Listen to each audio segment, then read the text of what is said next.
खबर शक्ति से है, जहां अखिल भारतीय कांग्रेस एवं छत्तीसगढ़ प्रदेश कांग्रेस कमेटी के द्वारा मनरेगा बचाओ संग्राम के तहत जिला कांग्रेस कमेटी कलेक्टर कार्यालय के सामने मैदान में बड़े सभा का आयोजन किया गया। जिले के कांग्रेस कार्यकर्ताओं एवं आमजनों को नेता प्रतिपक्ष डॉक्टर चरणदास महंत ने कहा कि हम सभी एकजुट होकर मनरेगा में बदलाव लाने पर क्या नुकसान होगा, इसे लेकर सभी घर घर जाकर उन्हें अवगत कराएंगे कि भाजपा सरकार की नीति एवं नीयत दोनों साफ नहीं है। गरीब मजबूर परिवारों के पेट में लात मारने की तैयारी कर रहे हैं। मनरेगा को भाजपा सरकार द्वारा बंद करने की तैयारी है। अखिल भारतीय कांग्रेस कमेटी सह प्रभारी जरिता लाताफलांग ने कहा कि भाजपा से पूरा देश में अराजकता का माहौल है। प्रदेश समन्वयक उमेश पटेल विधायक ने कहा कि जब तक हर हाथ को काम और काम का उचित दाम नहीं मिल जाता, संघर्ष जारी रहेगा। विधायक रामकुमार यादव ने कहा कि मनरेगा गांव गरीब के जीवन यापन का साधन है। सरकार इसके नियमों को जटिल करके ग्रामीण क्षेत्र में रहने वाले गरीबों के पेट में लात मार रही है। विधायक बालेश्वर साहू ने कहा कि भाजपा सरकार धान खरीदी को लेकर किसान से किए गए वादे से मुकर गई। दाना दाना खरीदने की बात कहने वाली सरकार मुकर गई और अब मनरेगा के नियमों में परिवर्तन कर मनरेगा को निजी हाथों में देने की तैयारी है। केंद्र सरकार ने नीति बनाई है, जो नीति बना करके गरीबों को सताने की योजना बनाई है, जो हमारे कार्यक्रम को बदल करके गरीब के पेट पे लात मारा है, उसके खिलाफ हम लोग एक साथ मिलकर संघर्ष करेंगे। पूरा कांग्रेस पार्टी देश में संघर्ष कर रही है।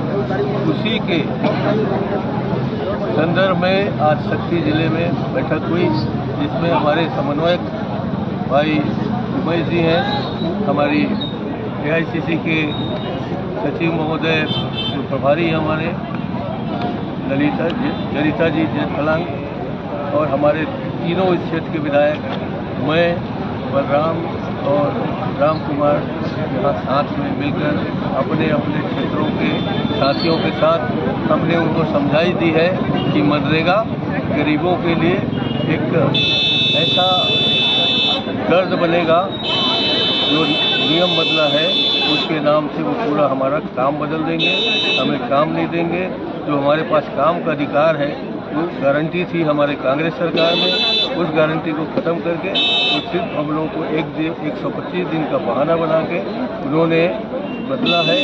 हमारे देश में जो कानून था 125 दिन देंगे करके, अब वो नया कानून आया है, मगर बजट में कोई प्रावधान नहीं है। कुल मिला के भाईवाद है, इसलिए हम चाल करके यहाँ पर कलेक्टर का घेराव करने आए हैं। और ये संकेत है हमारा, अगर इससे सरकार, केंद्र सरकार मान जाए ठीक है, नहीं तो आगे और लंबी लड़ाई लड़ी जाएगी, जब तक मनरेगा कानून पूरा फिर से वैसे ही वापस नहीं आएगा तब तक। उसको पूरे प्रदेश भर में, पूरे देश में और हमारे प्रदेश में अलग अलग जगहों पर कलेक्ट्रेट घेराव किया जा रहा है। आज उसी तारतम्य में शक्ति में भी माननीय चरणदास महंत जी के नेतृत्व में ये कलेक्ट्रेट घेराव किया गया था, जिसमें हम लोग सब उपस्थित थे।